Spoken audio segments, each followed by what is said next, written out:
नारायण साकार की संपूर्ण ब्रह्मांड में सदा सदा के लिए जय।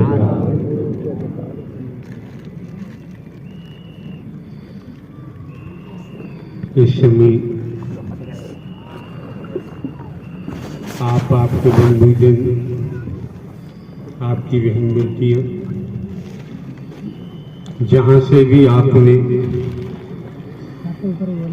इस मानव मंगल मिलन सद्भावना समागम सत्य के साथ में आगमन किया हुआ है, उपस्थित समस्त महापुरुषों का कर्तव्य बनता है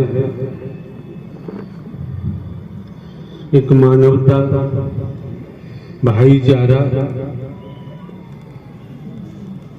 इंसानियत का परिचय देते हुए जहां भी स्थान मिलता है आसन ग्रहण करें। एक एक शब्द को मन लगा के श्रवण करना चाहिए। समस्त उपस्थित महापुरुषों का दायित्व बनता है। वैसे तो संसार है, जिस परिवार से आपका आना हुआ है, जिस गांव से आना हुआ है, कस्बों, शहरों, नगरों, महानगरों से आगमन हुआ है, भली भांति आप जानते हैं भारतवर्ष में गांव से लेकर महानगरों तक बोलने वालों की कमी नहीं है, भाषण देने वालों की कमी नहीं है, लेकिन उनके पास निज स्वार्थ, किस्सा कहानी सुनाने के अलावा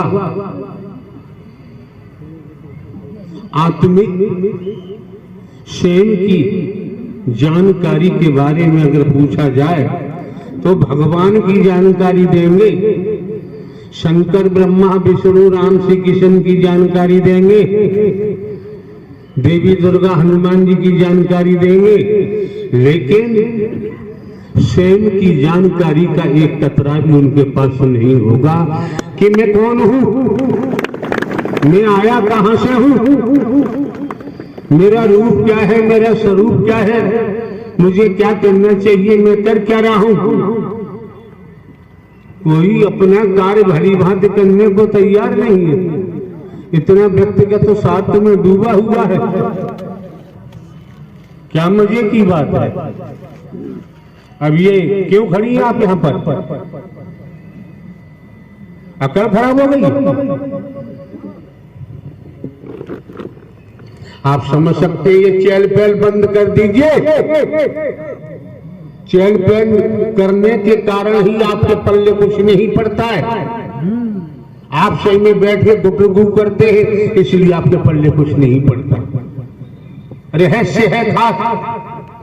फॉर एग्जाम्पल, लड़की की शादी हुई है,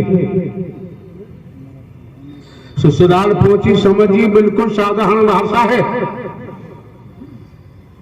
आपकी भाषा की ही बातें हैं, समझे न समझे आपका अपना काम है।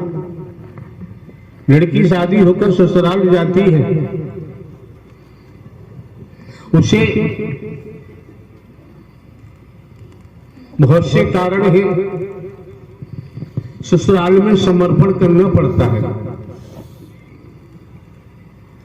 बात आती है पति की, पति के सामने कि मैं क्या नेतागिरी कर रहा है,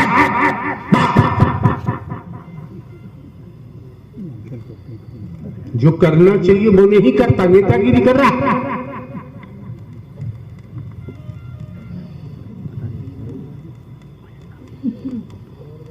ये मार्ग जहां आप आए हैं ये सियासत का नहीं। जो सियासत करेगा उसका सत्य ही नाश होगा, सर्वनाश होगा, उससे कोई बचाने वाला इस ब्रह्मांड में नहीं होगा।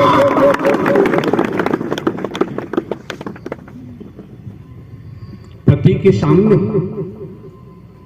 समर्पण करना पड़ता है, आत्म समर्पण करना पड़ता है। इसी तरह से पति को भी पत्नी के सामने समर्पण करना पड़ता। जब दोनों का समर्पण होगा तो प्रेम बढ़ेगा। जब प्रेम बढ़ेगा तो जीवन रोगों से रहित बनेगा। पिता बेटा इनमें आपसे में समर्पण है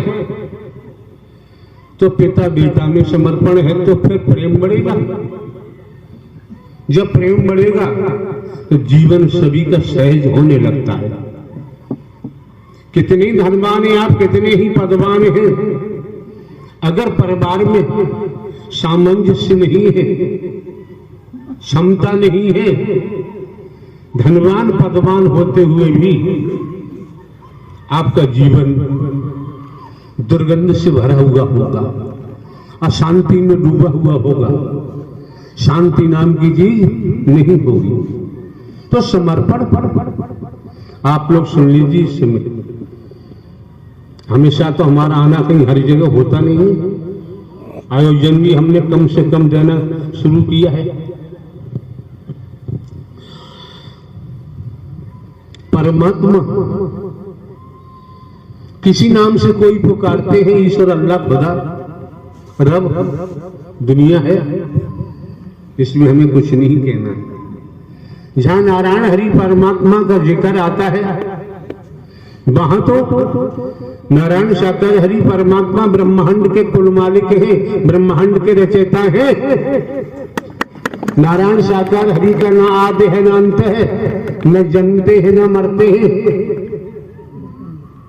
ये आपको जो सामने बैठा दिखाई देता है, समझो दुनिया धन के पीछे भाग रही है, मान सम्मान के पीछे भाग रही है, वर्गवाद के पीछे भाग रही है, क्या क्या नहीं कर रही है, झूठ बोल रही है, ठगी कर रही है, बेईमानी कर रही है।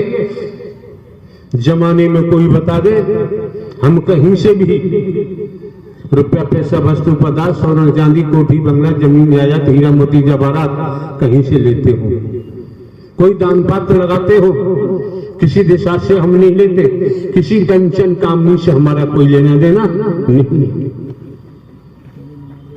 आप कौन से भड़ाबे में हैं? ये बात आपकी समझ में क्यों नहीं आ रही? अगर संस्कार न होता, सतो प्रधान सतुगी आत्मा न होते तो बाबूजी आपका यहाँ आना संभव नहीं।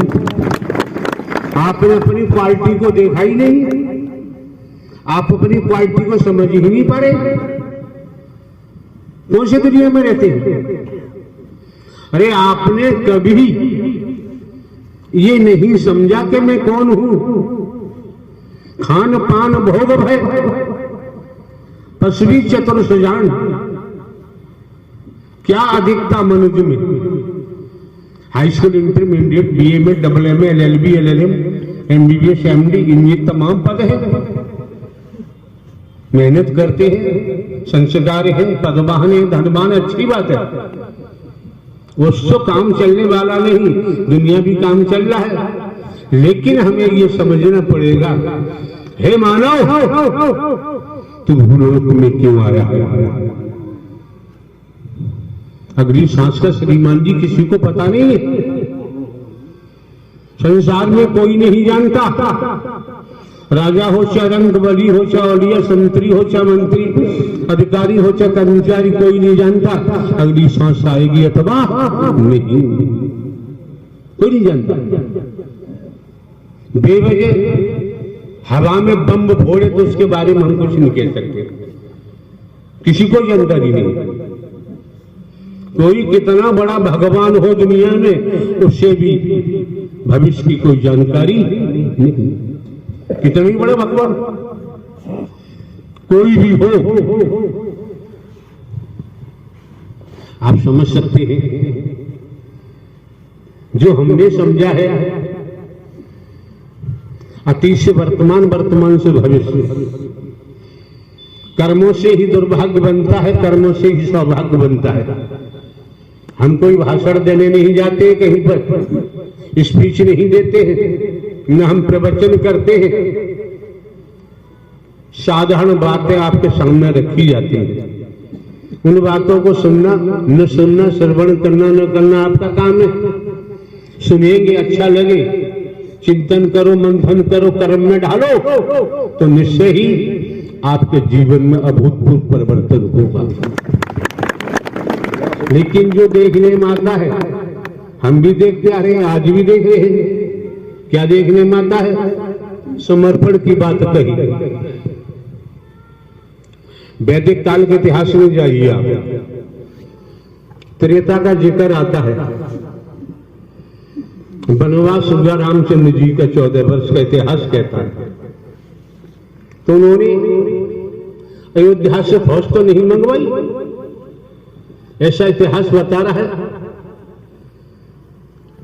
आदिवासी क्षेत्रों में वनवास काटने के लिए, अब समझिए आप, आदिवासी क्षेत्र में गए, आदिवासियों ने उनकी मदद की होगी। ये कॉमन सेंस की बात है। क्यों अपने बच्चों का जीवन बर्बाद कर रहे हैं हम? युवा को कहां ले जा रहे हैं हम? युवा बहन बेटियों को कहां ले जा रहे हैं? खान पान भोग भय पशु चतुर सुजान, कहां ले जा रहे हैं? ये आयोजन क्यों हो रहा है? हमारा कोई स्वार्थ है नहीं। समझना पड़ेगा, समझना पड़ेगा दुनिया में क्या हो रहा है। जब तक आपके अंतर्घट में, आपके अंतर मन में इंसानियत मानवता की क्रांति नहीं होगी, तब तक सत्य से आप रूबरू नहीं हो सकते। कितनी डिग्री हासिल कर लो, रूबरू होना संभव नहीं है। और ये भी जानते हैं